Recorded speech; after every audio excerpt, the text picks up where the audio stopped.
ఇది నిజమో అబద్ధమో దాని గురించి అయితే క్వశ్చన్ అనేది కొంచెం ఇంటర్నల్గా కానీ కొంతమంది స్టూడెంట్స్ కూడా దానికి మదన పడుతూ ఉంటారు. ఈవెన్ నేను ఢిల్లీ యూపీఎస్సీ భవన్ అక్కడ వాళ్ళతో ఇంటరాక్ట్ అయినప్పుడు కొంతమంది అవుట్ సైడర్స్ మాట్లాడే మాట ఇది. అంటే ఓన్లీ ఎవరైతే హిందీ భాష మాట్లాడతారో వాళ్ళకే ఎక్కువ ప్రిఫరెన్స్ ఉంటుంది, లేకపోతే కొంచెం ప్రయారిటీ అనేది ఎక్కువ ఉంటుంది. నాన్ హిందీ ఎవరైతే సౌత్ వీళ్ళందరికీ ఉన్నారో కొంత తక్కువ ఉంటుంది. అంటే హిందీలో ఇంటర్వ్యూ ఇస్తే కొంచెం సక్సెస్ రేషియో ఎక్కువ ఉంది అన్నట్లు ఒక గాసిపో మరి మిగతా మరి ఇది కేవలం అనుమానం. ఓకే, కానీ కొన్ని కారణాలు ఉన్నాయి ఎందుకు ఈ అనుమానం మనకు కలుగుతుందో అని. నెంబర్ 1, ఇంటర్వ్యూ చేసేవాళ్ళు 7 ఉంటారు, వాళ్ళు యూ షేప్లో ఉంటారు. అందులో regular UPSC full time member, chairman, మిగిలిన వాళ్ళు అకాడమిక్స్ ప్రొఫెసర్స్ వాళ్ళు వీళ్ళు ఉంటారు. ఒక అతను సైకాట్రిస్ట్ ఉంటాడు, ఒక సైకాలజిస్ట్ ఉంటాడు.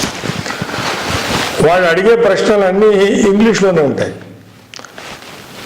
ఈ ఇంగ్లీష్లో అడిగిన ప్రశ్నలు ప్రతి వాళ్ళకి ఇండియాలో అర్థమవుతాయి. సమాధానం చెప్పగలడానికి ఆ భాష మీద పట్టు ప్లస్ నాలెడ్జ్ ఉండాలి ఆ సబ్జెక్ట్ మీద. సో లెటస్ సే నాలెడ్జ్ ఉంది, అయితే మనం తెలుగులోనో కన్నడలోనో మలయాళంలోనో తమిళ్లోనో ఆ మాధ్యమంలో ఇంటర్వ్యూకి ఒప్పుకున్నాం అనుకోండి. సో మనకు ఇంటర్ప్రిటర్ ఒక ఆయన పెడతాడు, ట్రాన్స్లేటర్. అతను మనం చెప్పింది ట్రాన్స్లేట్ చేస్తాడు. ఒక్కోసారి క్వశ్చన్ అర్థం కాకపోతే క్వశ్చన్ కూడా మీ భాషలోకి చెప్తాడు. ఈ ఇంటర్వ్యూలు ఏవి కూడా 25 నుండి 30 నిమిషాల కంటే ఎక్కువ ఉండవు, ఎందుకంటే వాళ్ళకి లోడ్ చాలా ఎక్కువ. అందువల్ల వాళ్ళు 25 నిమిషాలు యావరేజ్.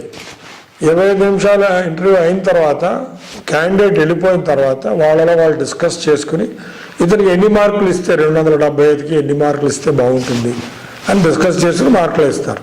దానికి 5 నిమిషాలు పడుతుంది, ఎందుకంటే ఆ మెంబర్స్ అందరూ ఒకటే ఒపీనియన్తో ఉండరు.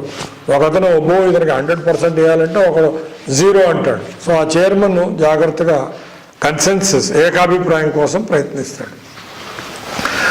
ఎప్పుడైతే మనం ఒక ఇంగ్లీష్ మాధ్యమంలోనో లేక హిందీ మాధ్యమంలోనో సమాధానం చెప్తామో అది వెంటనే వాడికి అర్థమవుతుంది. ఎందుకంటే యూపీఎస్సీలో పార్టిసిపేట్ చేసే ఇంటర్వ్యూ బోర్డులో ప్రతి వాళ్ళకి ఇంగ్లీష్ వచ్చు, ప్రతి వాళ్ళకి ఇంగ్లీషే కాదు హిందీ కూడా వచ్చు.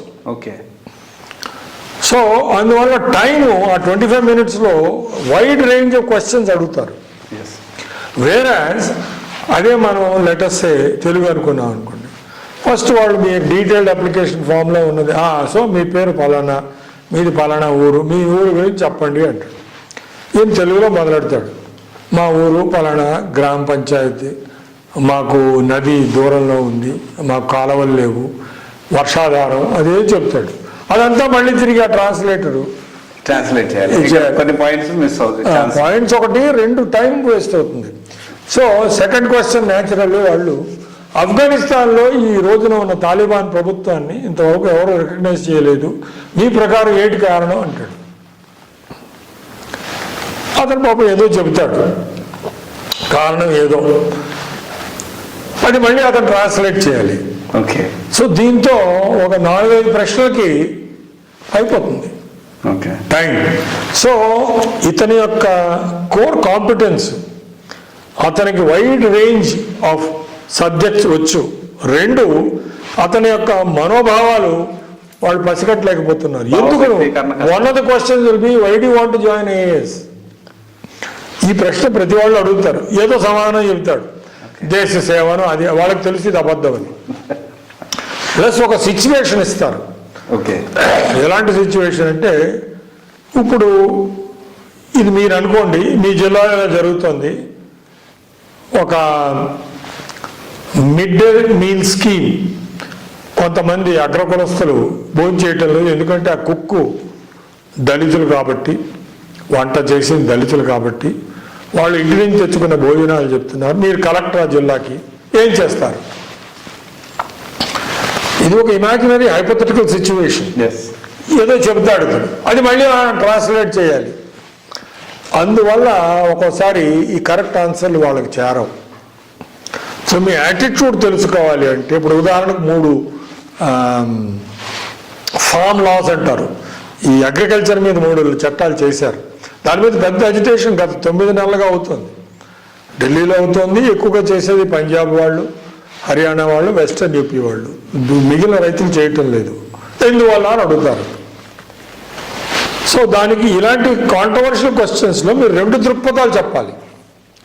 రైతుల తరపున ఏమిటి వాళ్ళది, ముఖ్యంగా పంజాబ్ రైతులు, హర్యానా తరపు, ఈ బీజేపీ వాళ్ళ తరపున ఎలా ఉంటుంది, ఆ 2 పర్స్పెక్టివ్స్ చెప్తేనే ఇతనికి 2 తెలుసు, ఇతను పబ్లిక్ సర్వెంట్గా పనికొస్తాడు. ఎందుకంటే మీరు కలెక్టర్గానో లేక ఎస్పీగానో ఉన్నప్పుడు 2 సైడ్ల వాదనలో వినాలి. ఆ తర్వాత మీ ఏది న్యాయం అయితే అది చేయాలి.